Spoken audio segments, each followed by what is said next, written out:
Alhamdulillahi Rabbil Alamin wassalatu wassalamu ala asrafi anbiya'i wal mursalin Sayyidina Muhammadin wa ala alihi wa sahbihi ajma'in. Assalamualaikum warahmatullahi ta'ala wabarakatuh.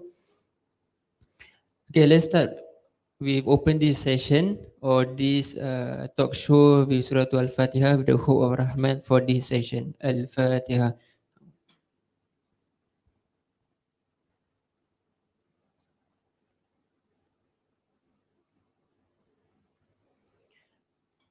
Okay, first of all, I would like to thank you for those who coming as a physical and also those who join us in live. Alright, so semoga apa yang disampaikan oleh ataupun dikongsikan oleh speaker kita Ustazah Unaisah Adam dapat kita manfaatkan, dan pada masa yang sama please help to like and also share the live streaming. Alright, so before that I would like to introduce our guest speaker, Ustazah Unaisah Adam, who have been with us for the past 3 weeks. Right, so we are also for the past few weeks to talk about different types or the common types of mental health or mental illness. Alright, so a bit about Ustazah. Alright, she's an counselor at the same time. So before that, I would like to give Ustazah a chance to talk more than myself. So Ustazah, can you share more about yourself, like for your experience as a counselor? Tafadhal. Syukur. Assalamualaikum warahmatullahi wabarakatuh.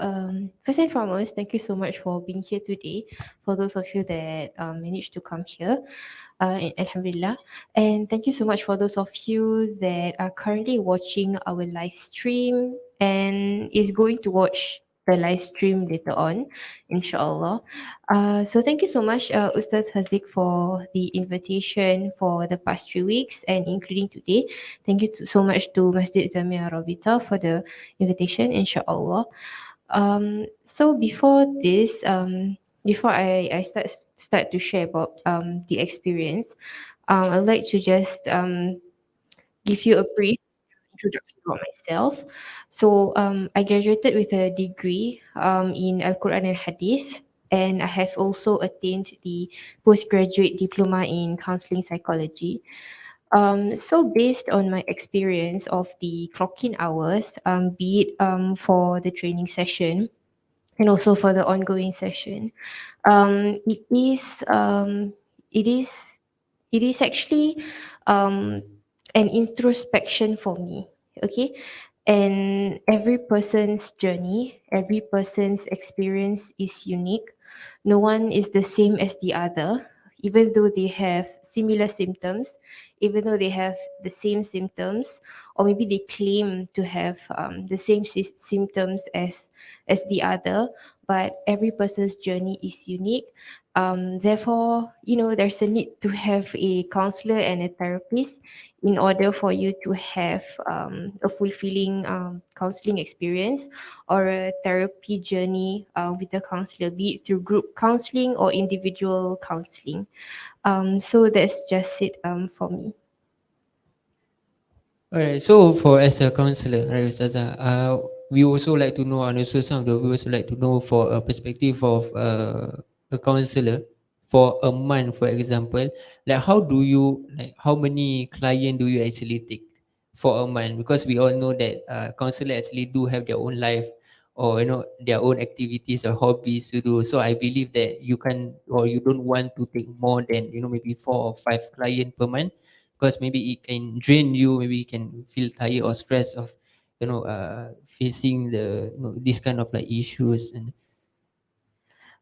So it can also be applied with counselors or therapists or any person in a caregiving situation. For example, you are caring for your mother, you're caring for your father that maybe suffers from illnesses, maybe suffers from mental condition and so on. I think the most important part is actually self-care, having to have the proper self-care for yourself. I think that is really important. Aside from that, I wouldn't narrow down to a number for every month, but we have to manage our emotions well, and also to have someone to listen to us after every session. For example, families, when we actually face like after long working hours and so on, so we want to like hang around with our families, share our problems to them and so on, or not just family, can be friends as well. And also what you say is true about self-care. So I do believe like not even applies to a counselor, as a counselor, even everyone in general also have to really take good care of themselves, so physically and also as mentally. So what you say is true. Okay, so the next one we're going to talk about is the questions. All right, we received some questions. All right, regarding the first one is, how can mental struggle affect me physically? Because to some people, they do think, or they do believe that actually mental illness really can affect me not just mentally, but it can affect physically, in terms of diet, in terms of how they actually, for example, before this they like to eat a lot. Right? So because of this issue, or because of some problems that they face, they became like, they diet themselves, or they don't want to eat. They just sit inside their room, they just keep lock themselves, so they don't like hang around a lot. So there's a lot of like changes around them physically. So would that affect, I mean, in physically? It depends on a case to case basis. That's the reason why you need to actually come down to meet your own doctor if you notice there's physical changes. Especially when it comes to physical changes lah. I think most of the time you actually go to the doctor to get the diagnosis, or maybe to get the prescribed medication and so on. But to really pinpoint if mental illness will cause a difference in physical changes, it differs from one person to another. It also based and differs from each spectrum, whether it's mild, whether it's severe. It will also be linked to the condition itself, or maybe to other medications that this person is taking. So it differs from one person to another. We cannot really tell if there will be physical change or not. Mm. Okay, mungkin lain orang akan experience, to maybe to some people akan experience physical changes. To some people they don't feel, or they don't believe that that can affect their physical changes. So ni pun masing-masing, but of course the most important thing is that if you see like the changes in you, or you're not being yourself, alright, so if you need to see the doctor, please do so, right, or even counseling, so please do so. Right, so the next question is, does having mental health condition means I have low iman and I'm far from Allah Subhanahu Wa Taala? So this one can be in a Islamic perspective, or even as a counselor perspective. Alright, so Ustazah, what's your comment for question number two? So the question was, is mental condition relates to relates to low iman, Yeah, if the person is having low iman or not. alright. So if we were to look back on the story of the Prophet Muhammad sallallahu alaihi wasallam, he actually lost his wife and his uncle at that point of time. But Allah Subhanahu wa Taala instructed him to go to Taif, and to continue his da'wah, to continue to spread the word of Islam, Allah Subhanahu wa Taala's message and so on. However, at that point of time when he reached Taif, they actually sent him away violently, in fact. But what he did, um, it was that he actually made dua for the people of Taif to be better, to become Muslim. So even after he had already lost his wife, his uncle, even it was being called a year of sadness, which is Amul Huzni. He still managed to to stay optimistic, to look into the bright side, and to also think good about Allah Subhanahu wa Taala. So actually, prolonged sadness, is actually a normal human condition. It is just normal for you to feel sad, for you to feel happy, for you to feel angry. Every emotion that we feel is normal, and Allah Subhanahu wa Taala created it for a reason. So even our Prophet Muhammad sallallahu alaihi wasallam felt sadness for a year. You know, even he actually sat down under a tree where he and Khadijah actually spent time there. Most of the time he actually sat there, and also it affected his eating habits, it affected his lifestyle. You know, he was not really motivated to do his da'wah and so on.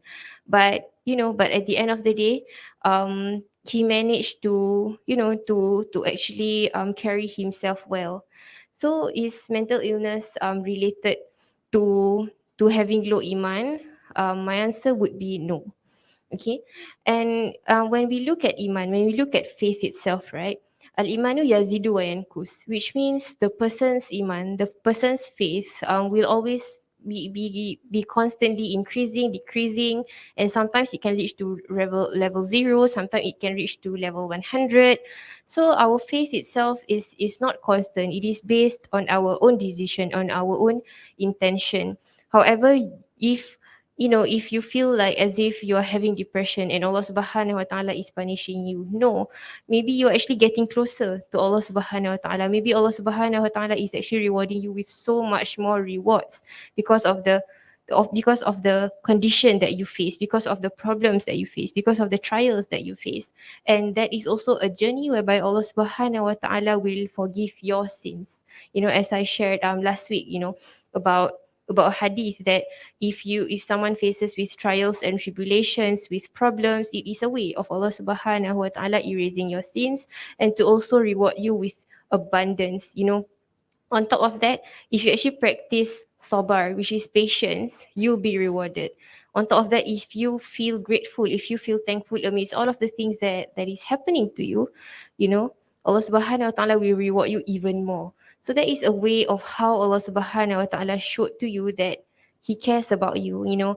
And at the end of the day, you know, if you were to look into yourself, you know, if you feel upset, if you feel angry and so on, the one thing that usually, you know, as human beings, we will result into finding help. You know, maybe it can actually make you and your family becomes much more closer. You know, make you and your friends becomes much more closer, you know, making your relationship with Allah Subhanahu wa Ta'ala much more closer than ever. So dalam arti yang lain ada hikmah di sebalik ujian tersebut. Terkadang bila kita diuji, kita tak sedar, kita rasa marah dan selalu kita tertanya kenapa kita diuji, kenapa ujian ni berat sangat bagi kita, dan terkadang kita terlupa ada hikmah di sebalik ujian tersebut. Jadi itu yang perkara yang kita tak boleh nampak. Kalau kita nak cakap tentang hikmah ni, mana tahu tentang kalau kita diuji dengan satu perkara ni, kerana ujian ni kita boleh dekatkan diri kita dengan Tuhan. Dengan ujian ni kita boleh dekatkan dengan keluarga kita. Yang mana sebelum ni kita belum diuji, kita jauh dengan Tuhan. Kita jauh lagi dengan keluarga kita, dengan sahabat-sahabat. Kita jauh lagi dengan masjid dan sebagainya. Dengan ujian tersebut kita lebih dekatkan kita dengan perkara-perkara yang baik. Mendekatkan kita dengan Tuhan, mendekatkan kita dengan keluarga, mendekatkan kita dengan majlis-majlis ilmu dan sebagainya. Jadi apa pun ada hikmah di sebalik ujian, sama ada kita nak fikirkan positif ataupun tidak. Right? Dan lagi satu, apabila kita nak cakap pasal ujian ni Ustazah, ramai orang kata dia selalu tertanya tau, macam kenapa dia selalu rasa yang ujian dia terlalu berat berbandingkan dengan orang lain, kan? Kan selalu kalau kita diuji ataupun seseorang ni kalau diuji, dia selalu ingatkan firman Allah SWT di dalam surah Baqarah yang mana Allah SWT sebutkan la yukallifullahu nafsan illa wusaha. Allah SWT tidak membebankan seorang hamba-Nya lebih daripada kemampuan hamba-Nya. Dia selalu fikirkan tentang ayat tersebut. Tetapi pada masa yang sama, dia fikirkan yang kenapa aku tetap diuji berat, ujian aku ni berat. Aku tak rasa ini kemampuan aku rasa berat ujian ni. Jadi macam mana kita nak ataupun nasihat bagi orang yang kalau dia diuji, kan, memang kalau kita sahabat, kan, kalau selalu kita akan nasihatkan untuk banyakkan bersabar, kan, banyakkan zikir, istighfar dan sebagainya, remembrance of him. Jadi ada ke macam nasihat-nasihat yang lain yang boleh kita kasih kepada orang yang selalu fikir macam gitu, Ustazah? So sebenarnya kalau Allah Subhanahu Wa Taala uji seseorang, dia ada a few reasons lah. So one of the reasons is to actually making you introspect about your life, because sometimes, um, example, okay, example, um, if you manage to pass an examination, your primary one examination, right? You go to primary two, okay. So you have to take in the examination for primary two in order for you to go to primary three. So it is as example as life situation, life problems.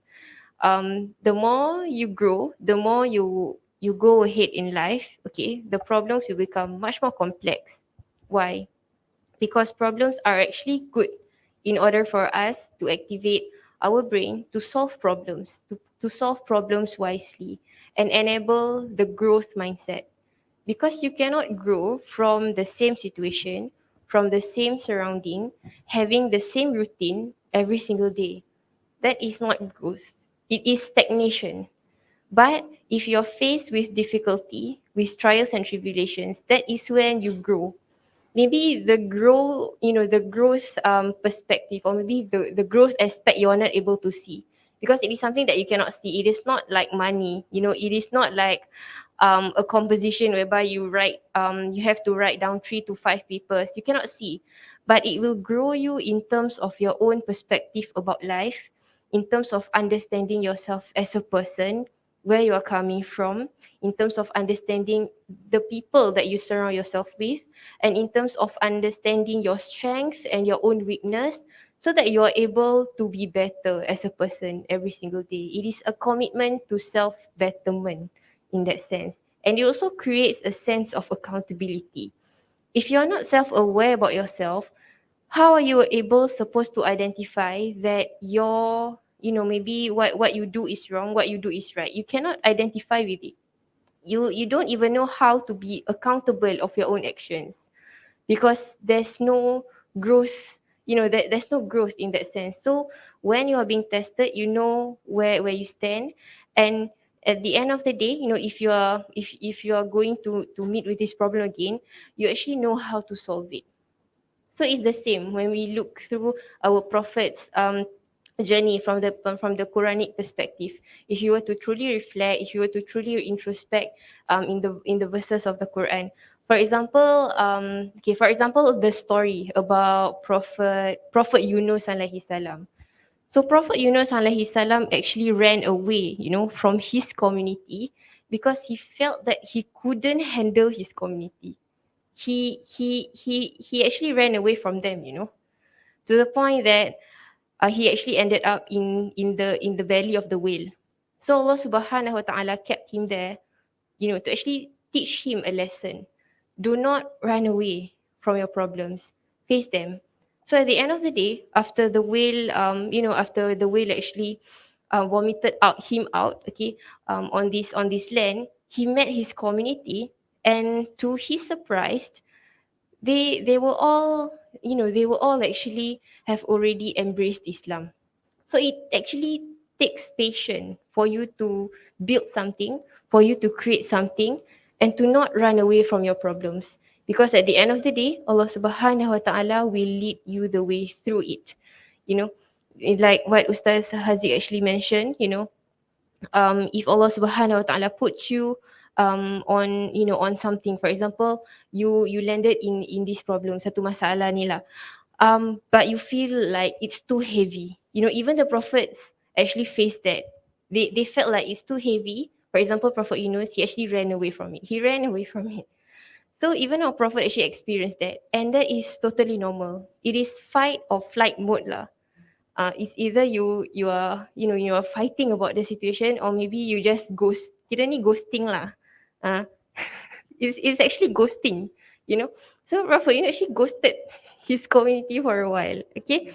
So it's okay for you to take a pause, okay, for you to shut out, okay, if you need to do so, for you to cut social media, for you to cut people out, because you need some time to figure out yourself, maybe to navigate yourself, to actually really process your own emotion. It's okay, it's fine, just take your time, because at the end of the day, you have to know that you can handle this situation. because you can handle that situation. Allah Subhanahu Wa Taala put you through it. So another tips that we can actually or suggest is that find a hobby or activities. Especially when we are stressed with work, stressed with family, or stressed with our friends. So for example, or we are so angry at one point. Alright, so instead of you doing bad things, how about choose a hobby, a positive hobby. Go out for a walk at a park. Calm yourself down, then return back. Alright, so dalam arti yang lain kita tak lari daripada masalah, tapi kita pause kejap untuk redakan keadaan, redakan emotions kita, baru kita patah balik menghadapi masalah tersebut. Okay, dalam arti yang lain juga boleh katakan kita bila berjumpa dengan masalah ni, kita tak boleh terus rasa marah dengan ujian. Dia senang nak cakap tapi susah nak buat lah. Okay, jangan marah dengan keadaan, jangan marah dengan Tuhan. Kenapa? Jangan question. Kau boleh jangan question kenapa aku kena, kenapa dia tak kena. Lain orang diuji lainan. Okay, macam tadi saya sebutkan, dia kemampuan kita sendiri. Okay, kemampuan kita yang ni Allah SWT letak kita dalam situasi macam ni dengan ujian tersebut. Okay, baik. Jadi soalan yang seterusnya, soalan yang seterusnya, is mental health genetic? Okay, because I've received questions about some people are curious about is mental health is actually genetic from family members ke dia bawa turun ke generation to generation until us, or is it us is the only one yang go through individual? So is it a genetic, Ustazah? It depends. It depends from one person to another. Some of them are genetics, some of them not. So if you if you want to know whether it's genetic or not, you have to go to the doctor lah to make the to actually come to a conclusion of the diagnosis. Yeah. So so apa pun nak kena patah balik jumpa doktor. Okay, to find out whether kita ni actually true genetic ataupun kita sendiri yang menghadapi masalah tu, ataupun mental health yang individual, right, yang tak ada mengena dengan ahli keluarga kita. Mungkin ahli keluarga kita okey je, tak ada masalah mental health, tapi kita sahaja. So apa pun kena check dengan the expert, doktor dan sebagainya. But I think the most important thing, it is better to not, as a family member, it is better not to categorize someone whether this is genetic or not.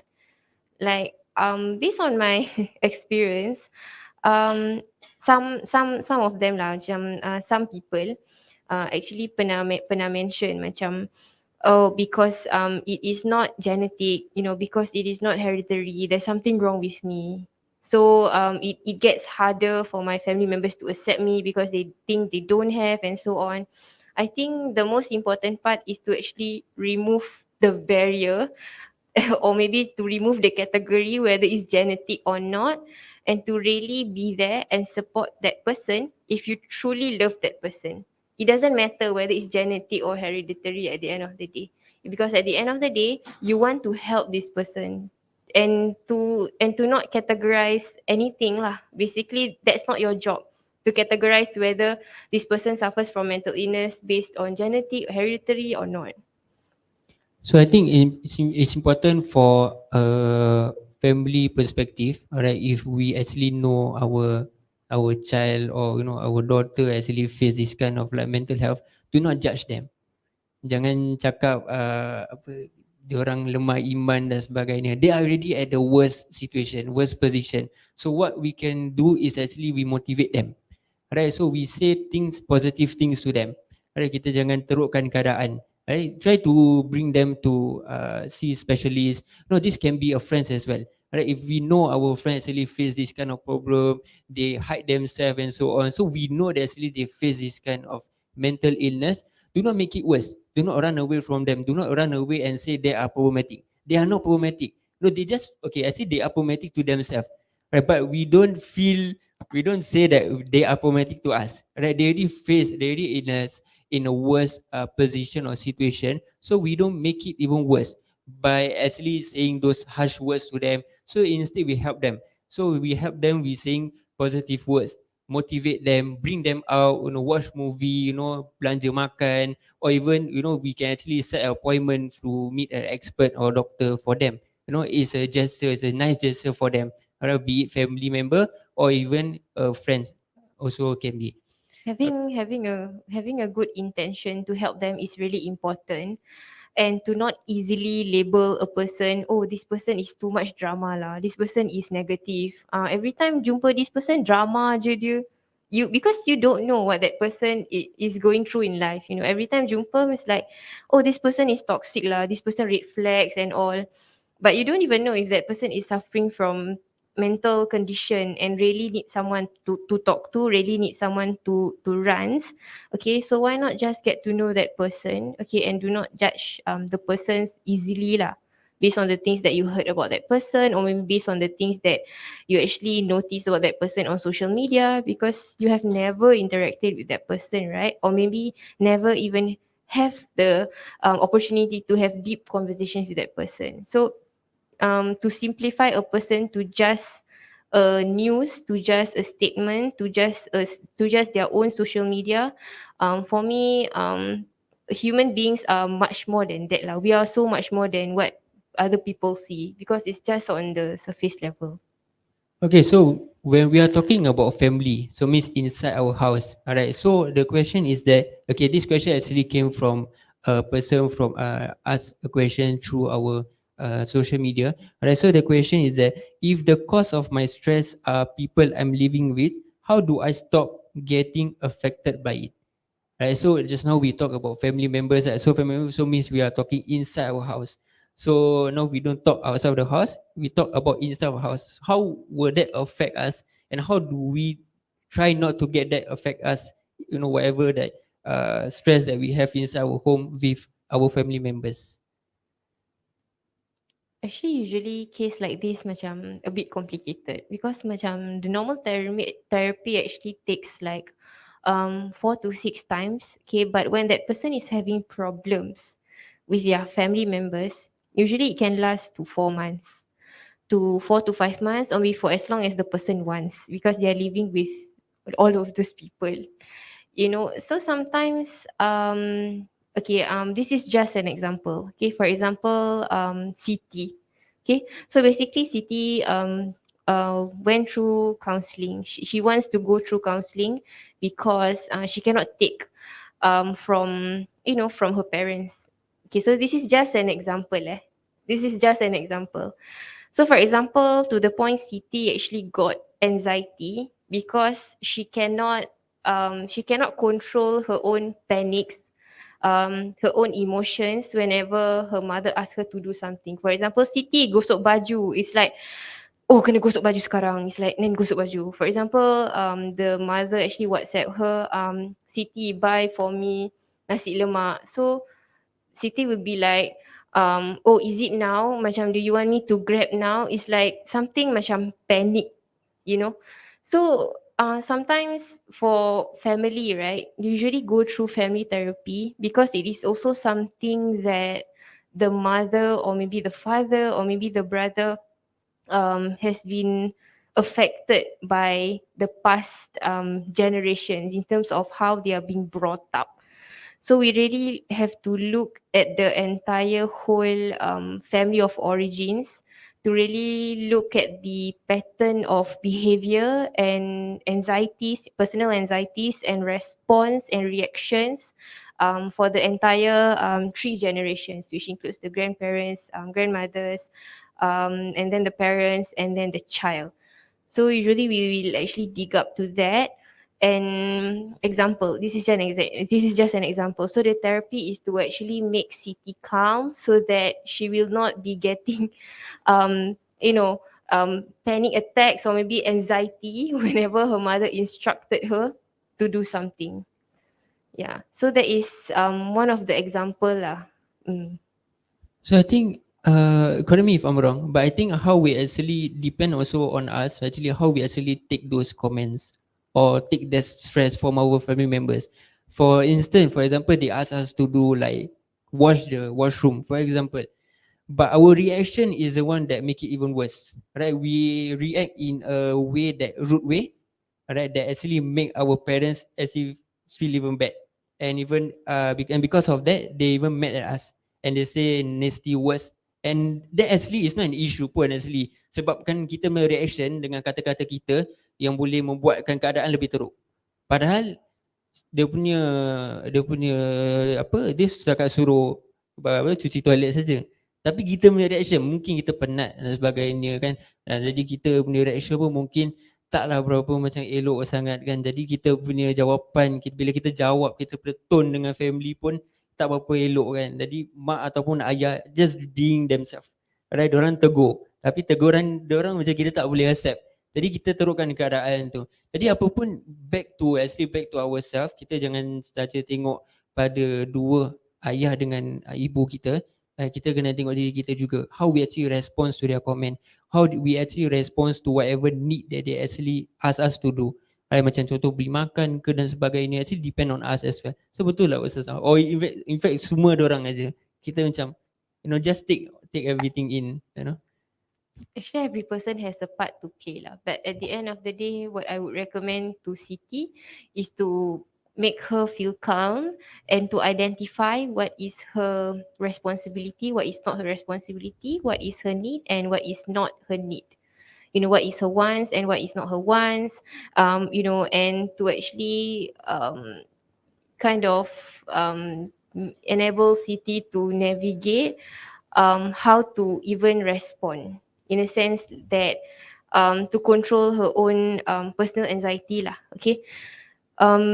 Because maybe Siti suffers from perfectionism, or maybe she wants validation from her parents. So whatever she do, it needs to be perfect. It needs to be immediate because of the lack of validation. So it actually depends on each person. We cannot really pinpoint what it is unless that person actually goes through therapy. Kira kalau standard tinggi pun susah juga Ustazah. Kalau kita nak expect semua perfect pun jadi masalah juga kan. Okay, so the next one is that, okay, bila kita cakap tentang family, kita juga boleh relate to our friends, our close friends. So how can I help my close one? Contoh tadi kita ada cakap tentang kawan kita kan, macam mana kita nak bantu kawan kita. Contoh dengan, kalau kita tahu kawan kita tengah face mental illness, right, what are the other suggestions or tips that we can give to them is, or how we can help them is that kita bawa diorang keluar jalan-jalan, shopping ke, make sure diorang calm their mind, diorang tak just duduk kat rumah just being themselves. Dan kita boleh bawa diorang pergi tengok wayang, belanja makan, have a small talk with them. Jangan kasih diorang feel lonely, bila kita tahu kawan kita macam itu. So how we actually in other way that we can actually help our close friend who have mental health illness, other than, maybe you have a friend, maybe close friend yang tak nak keluar rumah. Itu pun mungkin mak atau ayah dia yang telefon minta bantu. Okay, lepas tu you try to call her, then you try to bawa dia keluar, text dia, tapi dia tak reply. Is there any other way maybe you could do to convince her or to convince the family member that she's safe around me? Ataupun you boleh convince dia untuk keluar dengan you to relax with you outside, rather than just duduk dalam bilik tak makan, tak minum dan sebagainya. We don't know dia punya condition dia kat dalam bilik macam mana, apa dia buat. We don't know whether she, maybe she did something harmful to herself or something. So how do you actually, is there any other way for you to convince them to get out from the room, to convince their family that she is safe around me? Is there any other suggestion other than, you have already done texted, you have already call, you have already gone through the family member, but tapi dia tak nak jawab, dia nak tetap dalam bilik je. Is there any other way? So there's actually a hadith, an authentic hadith. Okay, if you want to give advice, or maybe if you want to help a person, do it through your actions first. And then if it doesn't work, the second one is to do it through your tongue. Okay, which is maybe through text, through calls. Okay, maybe meeting her or meeting him in person. And then the last one is actually through dua if it doesn't work. So, for example, if you have a friend, and you know that this person might have, okay, maybe suffers from mental health condition and so on, maybe what you can do is to check on that person, okay. If, for example, that person is not responding, and you decided to go to that person's house, you also have to respect respect yourself, and also respect their family, that you are just coming there as a visitor. So if their family doesn't allow you to go in, if their family doesn't allow you to meet her, you have to respect that. You have to come to terms with that. You cannot just, oh, but I need to meet your the friend and so on. You are there as a visitor, okay. So you can try your best, okay, to text, to call and all, but at the end of the day, if you feel that your friend is not responding, the family is not being cooperative to you, you can just make a dua for that friend. Yeah. Until that person is prepared mentally or emotionally to talk to you. Because sometimes people actually withdraw because they need their space. Because things gets too overwhelming, they just really need their space, and you have to respect that. It is that person's boundary lah. It is also that family's boundary to allow you whether you can enter the house or not. Mm. So actually respect also plays a part. Contoh macam orang tak nak ataupun family member tak kasih you masuk, janganlah kita paksa, paksa-paksa terukkan lagi keadaan contohnya. Okay, so okay, now the next question actually is a common question. Alright, common question among the youth or even the older people. Alright, they have this question, can I self-diagnose? Alright, okay, this question might be logic, might be basic. Mestilah kita tak boleh self-diagnose. Tapi social media ni banyak sangat dah content dia. Maksudnya ada a lot of symptoms. Contoh depression, inilah simptom-simptomnya. Anxiety, inilah simptom-simptomnya. Jadi bila orang yang tak tahu, contoh, diorang pergi social media, diorang tengok, look up, diorang pergi search on Google, contoh, diorang tengok these are the symptoms. Lepas tu, okay, I have anxiety. The reason why is because I have those symptoms. So can I self-diagnose? Contoh, I tak nak jumpa doktor lah. Contoh, mahal, leceh jumpa doktor. Can I just self-diagnose? Okay lah, I see all those anxiety punya, dia punya symptoms. Okay, I self-diagnose. Means I have anxiety. I have depression. Because of I meet the punya criteria, I meet the punya all the symptoms. So, can I self-diagnose in other way? So actually mental condition is actually much more trickier than physical condition. For example, maybe for physical condition, you notice a lump on some of your body parts, or maybe there's diarrhea and so on. You can actually Google, right, and then take a look what is the sickness and so on. But at the end of the day, you actually go to the doctor and have them to diagnose you and prescribe you medication.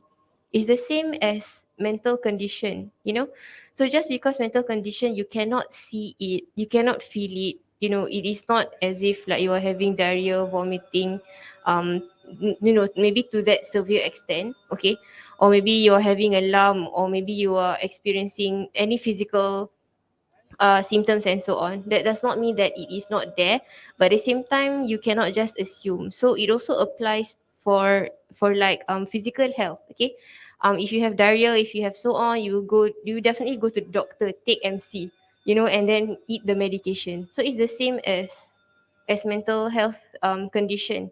You basically, maybe you can Google, but do not self-diagnose yourself. Okay, do not diagnose yourself. And if you feel that you need to go to the doctor to have further diagnosis, or maybe counselor, a therapist, if you don't feel like you are prepared to go to the doctor, you can actually proceed to do that. Yeah. So it's better for you to meet a professional, to meet someone that can help you with it, so that it will actually put you on a peace of mind, instead of you getting all of these assumptions about what's happening inside your body. Yeah. If you are having assumptions, about what's happening to your body, it can create more and more anxieties, because there's no certainty in that. And you don't even know if what you Google, or maybe what you believe, or maybe what your self-diagnose is, whatever it is it true or not? There's no sense of security and also certainty about that. So meet someone that can really put you on your peace of mind, and then you will know how to move forward from there. So I think for the social media, for example, kita nampak apa dia punya symptoms, orang upload symptoms dia, anxiety symptomnya apa, depression dia punya symptom dia apa. I think the symptom is just for us to just identify these are the symptoms. Contoh lack of sleep, tak boleh tidur, ataupun maybe there are some other symptom for anxiety or depression, tapi dia tak semestinya kita perlu diagnose ourselves, oh I have this because these are the symptom I have. Tak, I think these are just a sign, is the true facts about anxiety, true facts about the symptoms, tapi tak semestinya kita perlu self diagnose ataupun kita go orang our family member cakap, so sorry I have anxiety, so sorry I have depression. No, you can't until you already jumpa the expert and the doctor and they actually diagnose you to have you already have anxiety or even depression. On top of that, when you meet the doctor, actually they don't just diagnose you, and I think they do a few checks on you, maybe your medication, what kind of medication you take, maybe blood tests, for example, to identify that you really have depression, you really have anxiety. So this kind of thing you cannot take it lightly for this kind of self-diagnose. So it's very important for the viewers out there or the people actually about this mental health. Okay, for in general mental health, you cannot take it in we cannot take it lightly. You have to take it seriously, right? Because it can lead you to you can lead you to death and so on. Right. So another thing, right? When we talk about the symptoms that we saw on the social media, alright, now we want to go a little bit apart on the social media. Alright, how we actually play or how actually use social media can actually affect our mental health as well, or mental illness. For example, can affect those who have anxiety or those who have depression. For example, they saw a lot of nasty comment or people actually bash them. People actually say you fake yourself. You fake yourself saying that you have depression. Tapi betul-betul orang ni memang depression lah. Okay, tapi dekat social media orang terus bash dia, cakap dia tipu gini semua. So actually how we actually use social media actually can actually affect our mental health as well. Actually how we actually take those comment, how we actually post our posting, what kind of posting we actually post, it can actually affect or can trigger people. So that's why when we use social media, there are such thing macam use social media in a positive way, alright, rather than we use it on a negative way. Alright, for example, such as platform like Twitter, platform as TikTok. So these are the few common popular content or platform that people use to bash others, to buka aib orang, untuk nak memalukan orang, padahal orang ni tak bersalah.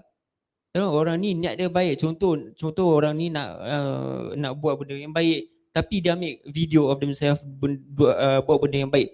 Just because of that, orang screenshot ataupun record them macam gini, lepas tu mengatakan perkara-perkara yang tak elok kat social media, just terukkan keadaan. Then because of that, diorang stop buat benda yang baik. Whatever things that you do, there are consequences behind it. So because of your comment, you may actually end people's life. Because of your comment, you actually can make them less motivated on doing ibadah, while they actually use social media for ibadah. For instance, watch ceramah ke, kuliah ke kat social media dan sebagainya. So is it macam how do people actually control themselves mentally on the social media, knowing that now social media is too much freedom to the point like people can just like take your picture out of nowhere. They can just screenshot your picture, save your picture out of nowhere. So it can actually trigger someone, those who have anxiety, those who have depression. So how actually we can control? Is it the best way for us? Not the best way is okay lah, kita tak payah pakai social media lah. Tapi at the same time kita nak keep updated on the latest news, latest trend. For example, contoh kita ada anak lah, mestilah kita nak tahu apa anak kita buat social media. So because of that, kita guna social media sebab kita nak tahu adakah the latest trend ni, is it good for my daughter, is it good for my son, something like that. So how do we control on using social media, Ustazah? For me, everything that we own, including our phone, any digital device, for example, laptop, laptop and phone, it can be used for a good purpose, but at the same time, when we are using that that object, or maybe that phone, or maybe that laptop, we also have to be aware that whatever we use will consume us. It's the same as whatever that we eat will consume us later on. For example, if you drink sweet drinks every single day, at the end of the day, maybe you will have diabetes. Okay, so whatever that we eat, whatever that we watch, whatever that we listen, it will consume us. So I think as a social media user, we have to be wise in terms of navigating with it. So the first thing that I would like to share, okay, is to actually do a social media detox, or maybe phone detox. Okay, so example, whatever context that you keep in your phone that you are not contacting anymore, delete the contact. Okay, it's called a detox. In the sense that you are cleaning your phone, right? So whatever photos that resides inside your phone, and you don't hold, and it doesn't hold any memory with you, or maybe it doesn't hold any sentimental value with you, or maybe that person just left you, delete it. It's in the past, so put it in the past bag. Okay, so whatever that is past, put it in the past bag, delete it. And also, when it comes to social media, is to do a social media detox and use the screen time. You have the screen time inside every phone, right? So to actually just maybe for a day use 4 hours, 3 hours. So macam monitor our screen time, how Yeah. long do we use social media macam gitu. Yes, to actually monitor your social media, social media usage, and to actually maybe minimize interactions in social media, because we actually need that lah. We actually need nature. We actually need to just go out, and just stroll stroll at the beach, maybe spend time with your family instead of looking at social media. Because the thing about social media, it can be addictive in a sense that if you're searching for something, okay, you'll be inside this social media bubble whereby the platform, for example Instagram or TikTok, will only provide you the information because you're searching for it. So automatically your brain will be brainwashed inside the social media bubble. All you can see is just that topic. For example, you just search for how to cook lasagna, and then and then after that, there's a lot of postings. There's a lot of videos that coming your way about lasagna, about spaghetti, about lasagna, about spaghetti. That's all. So you are inside the lasagna and and spaghetti bubble. Okay. So sometimes what we search, okay, the algorithm we actually reached, and then it will feed you to it. So that's when you get addicted, and that's when you actually continuously to look at it, to the point you don't even realize that, oh, I just spent 5 hours on TikTok, lying down on my bed looking at TikTok for 5 hours, and oh, and now it's 1 a.m. and tomorrow I have to go to school, tomorrow I have to go to work. Okay, so the thing is to actually use social media detox and to manage your screen time. Actually, I feel attacked about the TikTok until 1 a.m. because sometimes I do that as well. Sometimes only, not all the time. When I really can't sleep, but that's not a good or healthy things to do before you sleep. Of course, we want to sleep, kita ambil wuduk lah sebagainya. Bukannya kita main TikTok dan sebagainya kan. Tapi yalah, kita terkadang kita tend to just just look for casual fun on social media. Just tengok video-video kelakar dan sebagainya just for us to rasa ngantuk lepas tu tidur. Tapi kadang-kadang bolehlah jangan selalu kalau selalu masalah nanti. Okay, so before that kita ada open up soalan, okay, for Can I those also yang add on? okay, sorry Ustazah pun nak add on. Okay, sila. So I would like to add on about the nasty comments and so on lah. So you have to remember, whatever someone, for example, whatever someone commented on your comment section, or maybe DM you nasty things, you just have to tell yourself that this is the person's projection. It has got nothing to do with me. It is this person's problem. So just ignore it lah. Because that is that person's problem. Every person carries problem, right? So the person just decided to just say something bad about you to you, then that is that person's problem lah. That is not your problem. So what you can do is to just delete that DM or delete that comment. It's fine. Like, it's your social media, right? It's your platform. So just delete it lah. Or if you don't like that person, then you just block that person. The end. Yeah, yes, it is true. Kita janganlah kita kesan sangat dengan komen-komen orang selagi mana kita tahu benda yang kita buat tu benda yang baik, bukan benda-benda yang tak baik. Contoh, jadi apa yang komen datang tu just ambil lah positif, just take positive of it. Okay, jangan kita telan lepas tu digest, fikir-fikir kan. Okay, so before that kita ada open Slido on the on the live session, and also kat sini kita ada QR code. So kalau ada soalan for Ustazah Unaisah, so kita boleh lah hantar questions. Okay, so on the social media sini kita ada 4 soalan yang ada orang hantar. Okay, tapi okay, kita just bilang dia punya soalan dia lah. Okay, so soalan yang pertama, if we think we have mental health issues but we choose to ignore it by not seeing a doctor, is that okay?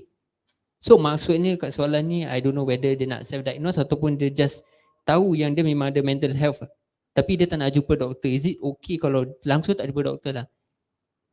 Maybe for starters, you can meet a counselor. If meeting a doctor, the idea of meeting a doctor is too intimidating, or maybe scary for you, or maybe you're not prepared to run all of the tests and so on with a doctor, then you can always choose to meet a counselor first. And that's the first thing that you can do to kira like test water lah. That's the first level that you can do. So I would recommend you to go to a counselor, or maybe go through healing processes that you believe in it. Yeah, it does not have to necessarily be a doctor, or maybe a counselor. It can also be any healing process that you choose to believe in. Yeah, healing process is very very important. Okay. Okay, tapi ada orang dia bukannya tak nak jumpa doktor because dia tak cukup duit atau apa, tapi dia just tak nak jumpa doktor because dia tak nak share the problem. They just want to keep into themselves. Dia macam don't trust people, because of the incident that they had before, the traumas that they had before. So they cannot open up to people, even dengan family members, even dengan close friends, even dengan counselors. Contoh kalau ada counselors pun dia tak boleh nak open up because of the past traumas. Maybe he or she got betrayed before, being cheated before behind, because of that they can't open up to people. So is that okay to just live with it? Tapi ada what, no, we have to concern of these people also, because of kalau dia terlalu macam simpan sangat, takut dia nanti memudaratkan diri sendiri because of the thing that they had or they experience. Diorang tak nak share it out. So in other word, boleh tak kita macam paksa dia macam paksa dia macam nak keluarkan dari out macam itu? Is that okay to do that? Contoh if there is no other way to do lah kan, okay, or just like, okay lah, kau nak live with it, kau just live with it lah, aku dah buat apa yang aku boleh, tapi kau tak nak dengar juga. Jadi suka hati kau lah. Contoh macam itu, is that okay to do that? If you have a friend that is like this, or maybe someone that opens up to you, okay, just be there for them and support them. Because you are willing to open up to you. So it will take some time for even you to support this person to go to a counselor. It will take time, but you have to be thankful at the same time, because this person allows you to come into their circle and to actually share about their own feelings and emotions. So usually if you come across this kind of friend, you just be there for them and just tell them that I'm willing to listen to you at any point lah. Yeah, I'm willing to listen to you and I'm willing to support you through your journey. It's Okay, better not so to force anything. yeah, Yeah. okay. So kita say those positive things to them lah. They just convince them that they actually will feel safe around us, when they share their problems to us. Okay, so the next question is that uh, how does one know if he has mental issue that need helps? How to distinguish between mental health or merely stress? You have to go to a counselor lah or a therapist in order for you to get the proper diagnosis. Yeah. Okay, so kalau kita nak tahu mental health, mental issue ke tidak kan, so mesti kita nak kena tanya orang yang expert. Kalau tak, kita tak boleh just pandai-pandai cakap kita ada mental issues without even jumpa doktor untuk nak diagnose, untuk nak dapat diagnose yang dengan cara yang betul lah. Okay, so the next one is about suicide thoughts. So like suicide thought, someone I know have suicide thoughts. What should I do? Like dia susah sikit pasal suicide thoughts kan.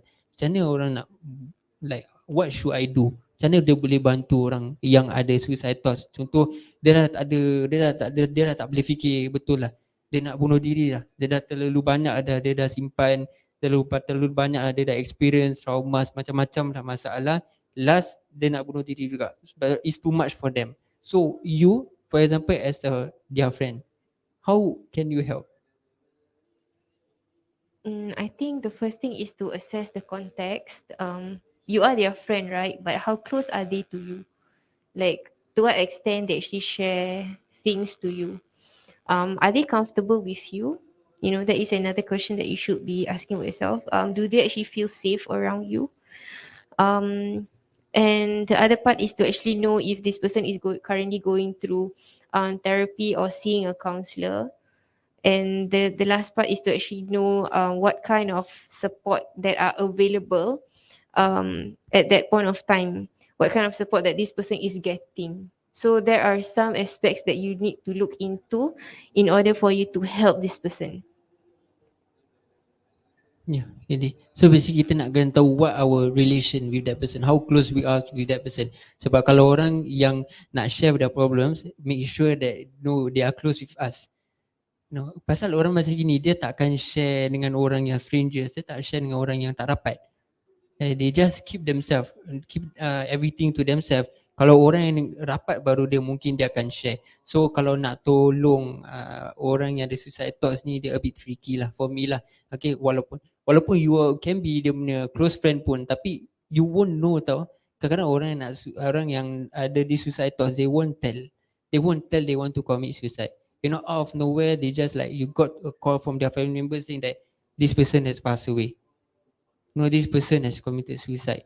No, but before that, no, the last meet up you with them is that they seems happy, they seems normal. They talk to you as per normal, no, without even crying in front of you. No, doesn't even show any sadness in front of you. But out of nowhere, you got to know that he committed suicide. He or she committed suicide. No, actually in a real situation, it happened on, I think on bukan kat Singapore lah, luar negeri lah actually. In fact, people actually face this kind of problems, right? Okay, so another question is that what to do when we have tried to help a close one who's struggling in life, but it is not enough for them? Do we give up or keep on going but give space? What kind of support is that? What kind of okay, what kind of support kira what kind of like help, like a close one who's struggling in life contoh kita bantu dia dalam segi beri nasihat ke, contohlah nasihat, ataupun bawa dia keluar, spend time with them. Jangan kasih dia seorang-seorang kat rumah, jangan kasih dia seorang-seorang dekat luar, takut-takut apa-apa jadi. Jadi kita bawa dia orang keluar. Tapi kadang-kadang kita rasa macam it's not enough sebab dia orang rasa sama. Dia orang tetap rasa macam asal hari ni aku bawa dia keluar, tapi esok ni dia orang back to the orang sama.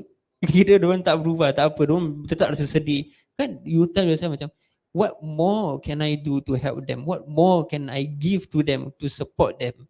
In what way can I support them? Orang dah in that situation, in that position, is so difficult for them to go out from that circle of like emotions of like depression or anxiety to be a normal person. So how can we as a friend can do more to help them? Sometimes the best form of support, you know, is to just meet there where they are at and to really accept them for who they are. We can do so much, you know, but at the end of the day, we have to know every single healing comes from Allah Subhanahu wa Ta'ala. It does not come from us. So no matter how much effort we have put in, right? Or maybe no matter how much research we have put in to help this friend, but for us, you know, there's no changes and so on. but it is not our responsibility to change this person. You have to support them in a sense that you have to accept them and meet them where they are at, to just be there with them. Maybe just being with them actually really helps them instead of you trying to change that person. Because people can actually tell if you are trying to change them. They can definitely tell that, oh, this person is spending time with me and is forcing a change on me, a change that I am not able to control, a change that it is beyond me. My anxiety is beyond me, my depression is beyond me. But this person is always, keep on trying to change me because this person sees that there's something wrong in me. So sometimes what you can do is to just be there with them, is to just being with them, and to not get obsessed over the idea of healing someone. Sometimes when I meet clients, right, maybe the person that is trying their best to help this person up to the point that this person obsessively is helping this person, maybe this is the person that needs therapy. Why are you trying to really help this person and gets frustrated if this person is not able to change? Is there something wrong in your life that you have to cling on to stability to the point that you cannot even look at a person that is flawed? That is a question lah that usually I have in mind. So the best way is to actually just meet this person where they are at, and to not try to fix this person, because there's such thing as the fixer mindset. Because sometimes when someone tries their best to fix everything, maybe the person is the one that needs therapy. Okay, okay, Alhamdulillah, very good. Okay. So kita ada lagi two more questions. Alright, two more questions. So what types of healing I can do? There are a lot of types like you can do to heal yourself. Macam keluar, pergi tengok wayang ke, pergi museum ke, pergi makan ke, contohlah. So what types of healing that I can do to avoid remembering on family trauma, suicide thoughts? What type of healing yang a person can do to avoid themselves on remembering on this family trauma? Maybe they have he or she actually has family trauma. Tapi at the same time dia ada suicide thoughts juga. So macam mana dia nak heal himself? Tapi ni tak ada macam jumpa doktor tau. Dia macam nak heal themselves. Is there any way for them to just like heal themselves? Is there any way? You have to meet a counselor, you have to solat, you have to read the Quran. Yeah, you cannot just automatically heal yourself because you don't know what is happening inside of you. And if you don't even know what kind of healing works for you, you are still searching, then you need someone to help you with it, because you cannot identify with it. We have coping mechanisms, right? But our coping mechanisms actually changes over time. So for example, when we were 5, maybe our coping mechanism for stress is to paint. Maybe when we are at our adolescent age, our coping mechanism is to do exercise. Maybe when we are adult, our coping mechanism is to do photography. So our coping mechanism will not always be constant. It will not be a constant coping mechanism. We have to actually find what works for us in terms of handling stresses. But in terms of handling traumatic event, that person definitely need an intervention. Yeah. Okay, so next question is that is it bad that I distance myself? Okay, I think this question actually make kind of sense to me, but I kind of feel bad at the same time. So question is that is it bad that I distance myself from people that are going through mental struggles because I know that I myself cannot carry their burden or trauma dumps? So is it okay to just distance from a person? Contoh orang tu kita kenal lah. Jangan cakap orang yang kita tak kenal. Kita kenal orang tu. Tapi because of trauma dia, because of dia punya problems that he or she had, kita distance. Pasal kita tahu kita tak mampu tolong. Is it okay? It is okay. It is okay to actually do that, because you have to understand, what is your responsibility and what is not your responsibility.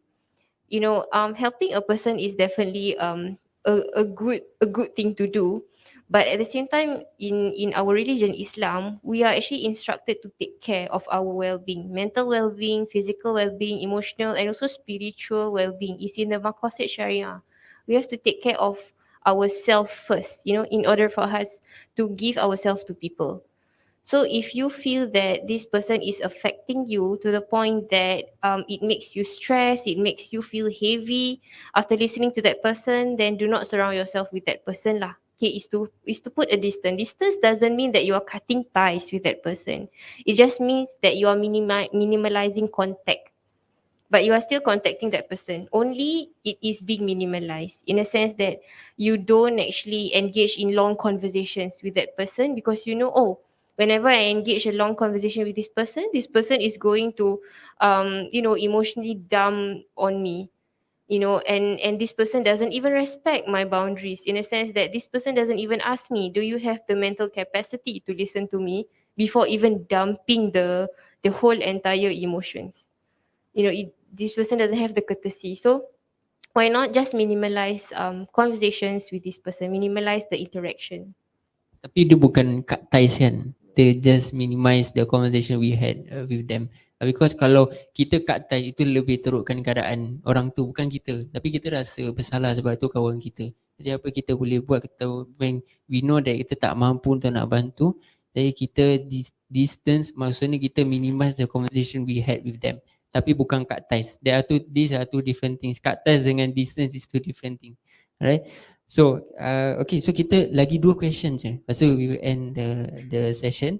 Okay, so the soalan yang second last is that if one Muslim think the only way to escape from their problem is by committing suicide, will they end up in hell even though they are diagnosed with mental health? Oh, susah.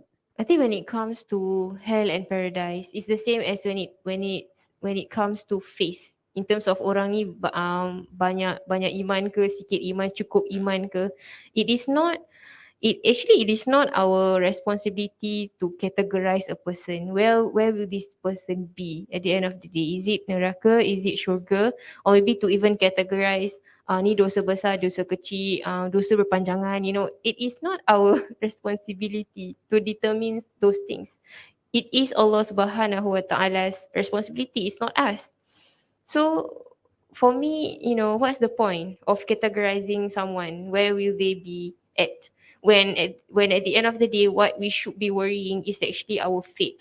Where will we be ending at? Is it hell? Is it paradise?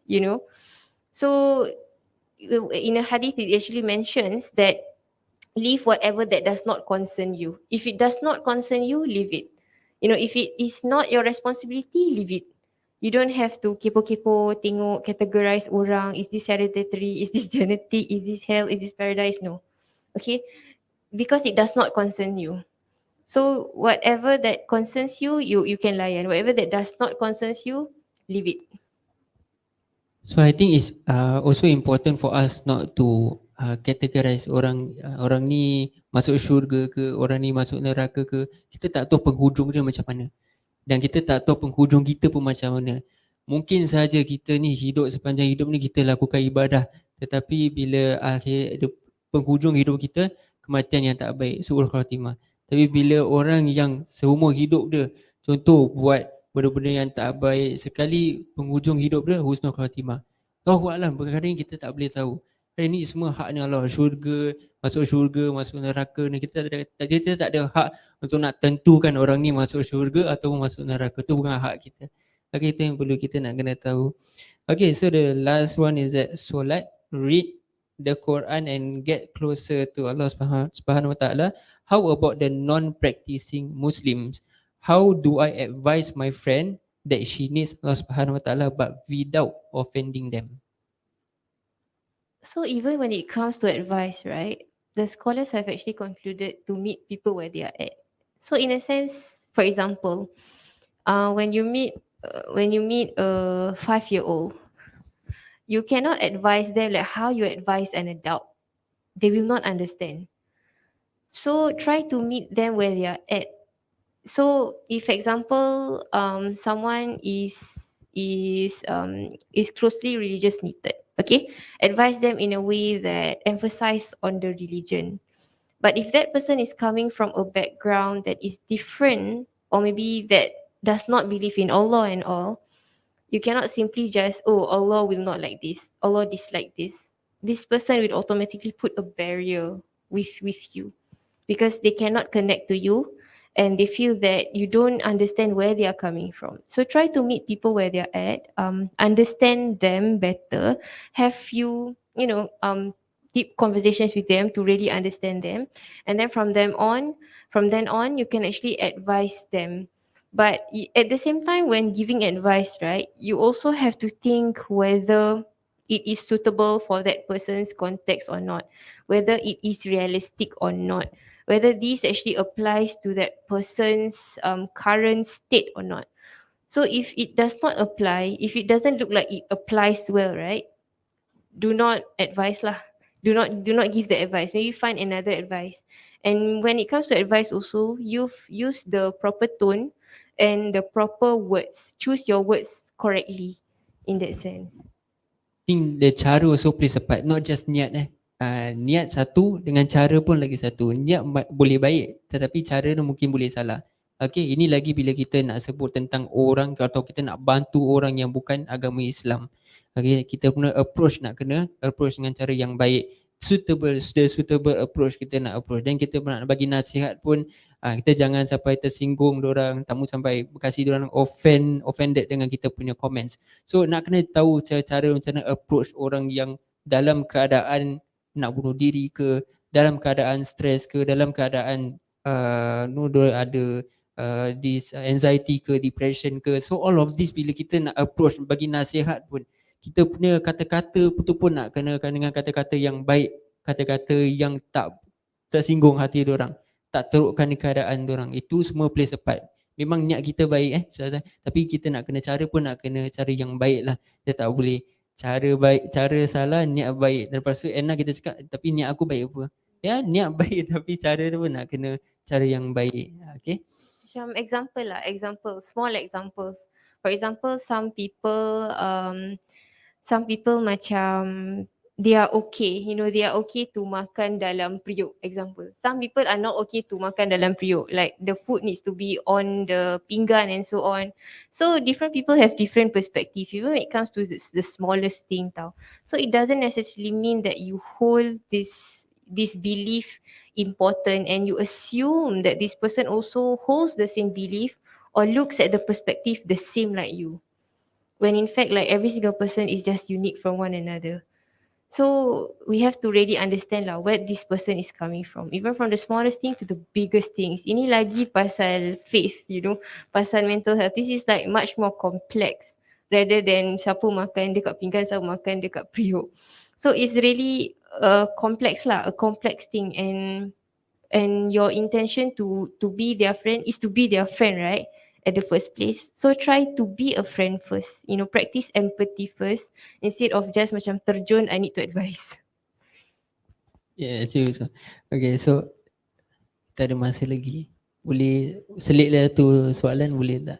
Okay, so this one came from I think Facebook punya comment. So this person asked, how do I deal with someone telling me what to do, and is there any specific cures for our mental health? Allah Subhanahu wa Ta'ala actually mentions in multiple verse in the Quran and also the Hadith that every sickness there will always be cure. Every sickness there will always be cure. So every sickness, okay, there will always be cure, in a sense that at the end of the day you will meet your cure. But do not put a timeline on when you'll be cured. For example, I'm going to be cured, I'm going to heal by a year, I'm going to heal by a week, I'm going to heal by 3 years. Some people takes forever to heal. So do not compare your healing journey with another person's healing journey. Oh, this person actually healed within a year, so which means I can also heal within a year. It does not necessarily mean that. Okay, so every person walks through different journey, and you have to own your journey. You have to own your journey, in a sense that you do not compare your journey with another person and live your life journey wholeheartedly. Okay, I think it's true about what you say just now. Okay, so without that, so for those yang attend physical, do you have any questions to ask? Okay, so if there's no, I would like to thank our guest speaker for the fourth week. Alright, so basically this whole month, Ustazah Unaisah actually came and talk about mental health. So we actually daripada pihak masjid, kita amat bersyukur dan juga we are glad to have Ustazah to talk about mental health. So without that, kita tutup dengan tasbih kafarah dan surah Al-As. Subhanakallahumma wa bihamdika asyhadu an la ilaha illa anta astaghfiruka wa atubu ilaik. Bismillahirrahmanirrahim. Wal asri innal insana lafi khusr illa allazina amanu wa amilus solihati wa tawassaw bil haqqi wa tawassaw bis sabr. Wa sallallahu ala sayyidina Muhammadin wa ala alihi wa sahbihi wasallam. Walhamdulillahi rabbil alamin. Assalamualaikum warahmatullahi taala wabarakatuh.